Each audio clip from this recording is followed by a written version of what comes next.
Hello, I'm Marshall. And there's something weighing on my heart that I've held in for far too long. Before you form an opinion about me, I invite you to hear my tale. Never did I imagine I would encounter a scenario such as this, and I continue to grapple with the bewildering speed at which everything unraveled. A haunting memory lingers, one that my husband compelled me to embrace, forever altering the trajectory of my existence. It began several years ago. My husband Johnny and I had been united in marriage for nearly a decade. Like many couples, we experienced our share of highs and lows, yet I never anticipated this turn of events. Johnny was a man filled with love, yet as time passed, a shift occurred within him. He grew increasingly distant, adopting a more controlling demeanor while showing less affection. I attempted to brush it aside, convincing myself it was merely the pressure from my job, yet beneath the surface, I was acutely aware that something was amiss. One evening, Johnny returned home from work, radiating an unusual energy that intrigued those around him. He appeared remarkably cheerful, yet there was an unsettling quality in the way his gaze lingered on me. We shared dinner as we typically do, and just as I was preparing to clear the table, he invited me to take a seat. His tone carried a weight of seriousness, compelling me to comply. My heart began to race, an instinctive awareness dawning that this conversation was poised to transcend the ordinary. He began, his gaze drifting away from mine, lost in thought. "I have something important to convey to you." I nodded, anticipation building within me as I awaited his next words. Yet what came next was far from what I had envisioned. He expressed his desire to invigorate our relationship, admitting to feelings of monotony, and suggested it was time for us to explore new avenues together. Initially, I assumed he was suggesting a romantic escape, or perhaps some therapy to reignite the flame. However, what he proposed was quite the opposite. "I have made arrangements for us to meet with two gentlemen," he stated matter-of-factly. "They're coming over this weekend." I gazed at him, confusion swirling within me as I struggled to grasp his meaning. Uncertainty gripped me. Was he jesting or subjecting me to some twisted trial? Yet, the gravity of his expression left no room for doubt. A knot formed in my stomach, and a surge of nausea swept through me. "What exactly do you mean by two men?" I inquired, my voice scarcely rising above a whisper. "They're friends of mine," he remarked, attempting to maintain a nonchalant demeanor as if this were perfectly ordinary. "We shall share the night in their company." Words failed me. My hands quivered, struggling to grasp the weight of his words. This was not the man I married. This was not the man I had promised to share my life with.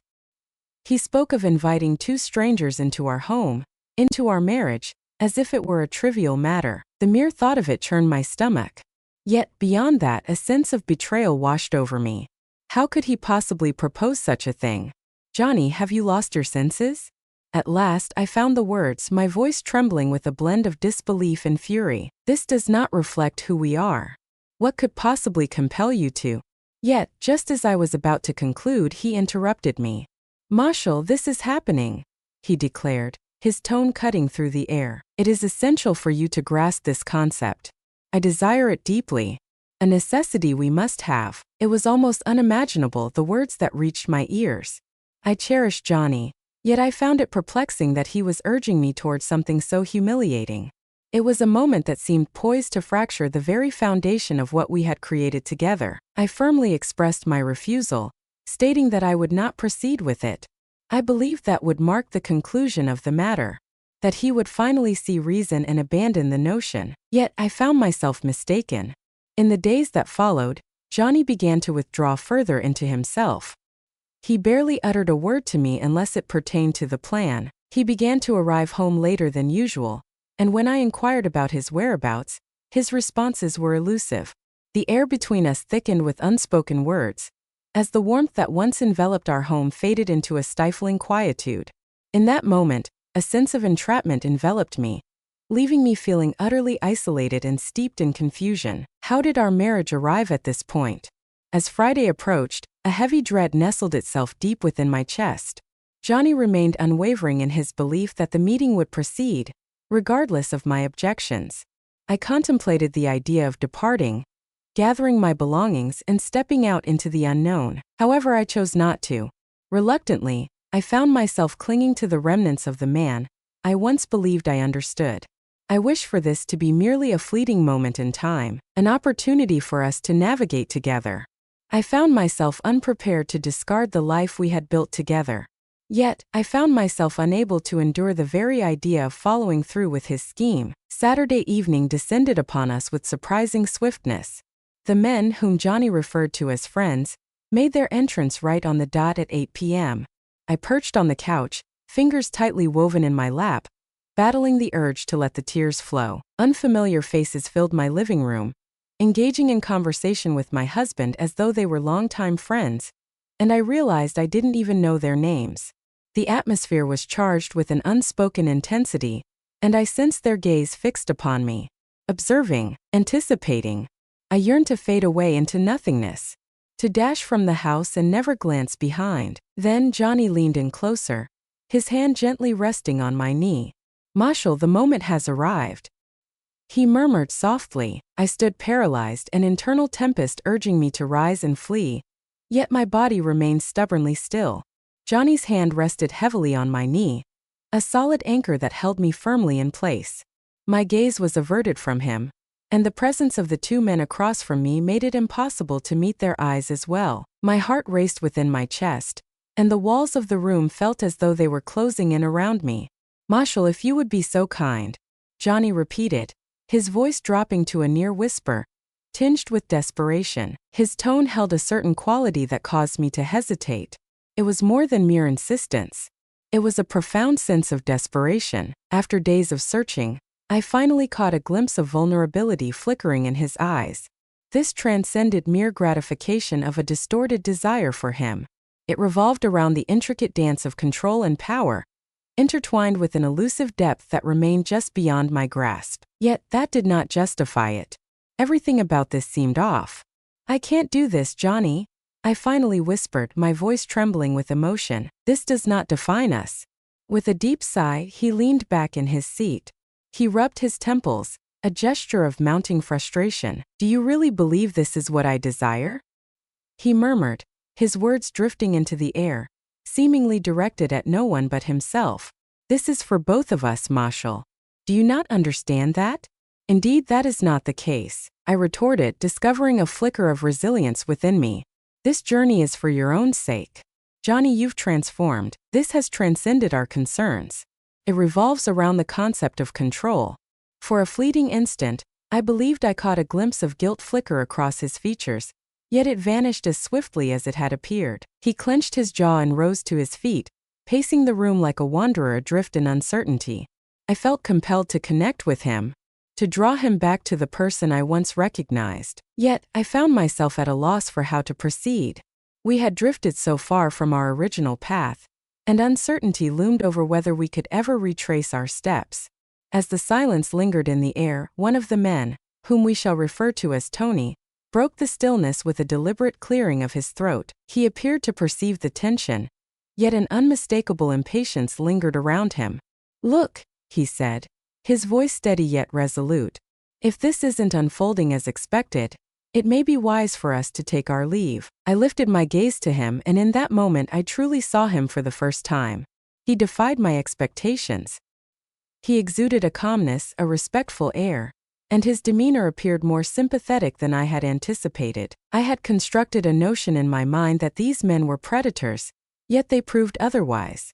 They were merely individuals, in a way, that only deepened the perplexity of the entire situation. I had no desire to remain. I found myself reluctant to engage in the unfolding narrative that was taking shape around me.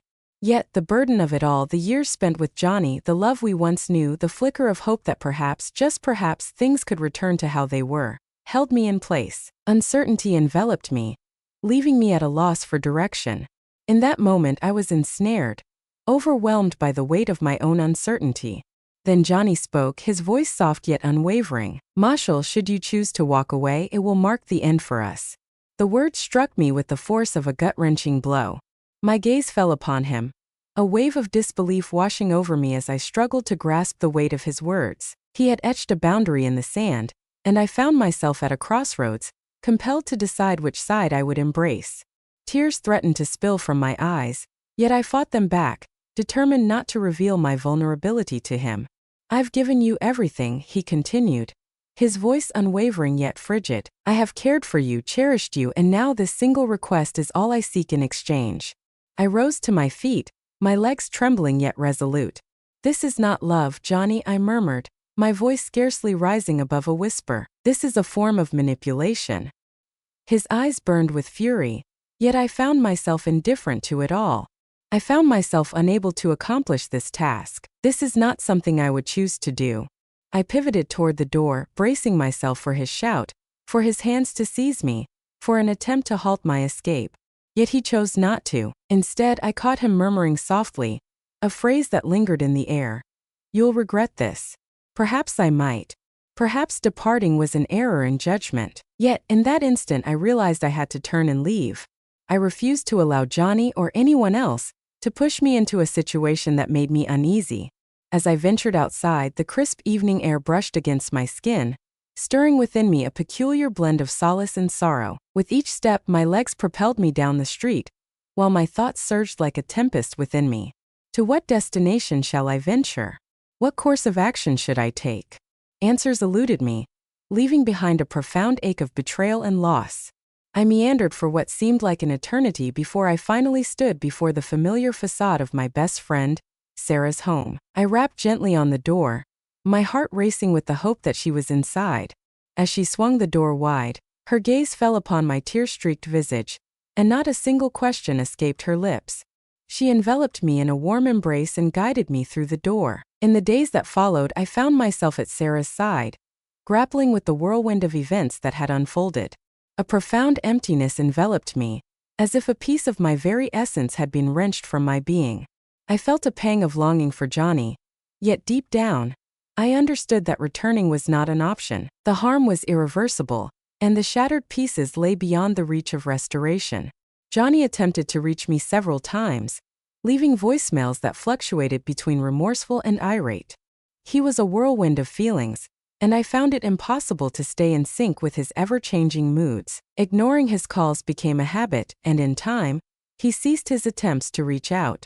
As the months unfolded, I embarked on the journey of reconstructing my life, taking each step with deliberate care. I initiated the divorce proceedings, fully aware that our marriage had reached a point of no return. The decision weighed heavily on my heart, a struggle unlike any I had faced before, yet ultimately it proved to be the correct choice. I found it impossible to remain in a relationship that involved manipulation and coercion, pushing me into circumstances that contradicted my core beliefs. Occasionally, Johnny crosses my mind, and I ponder the life we might have shared had circumstances unfolded differently. Yet, I have come to understand that I am worthy of more. I seek a love founded on trust, respect, and mutual understanding, rather than one tainted by control and manipulation.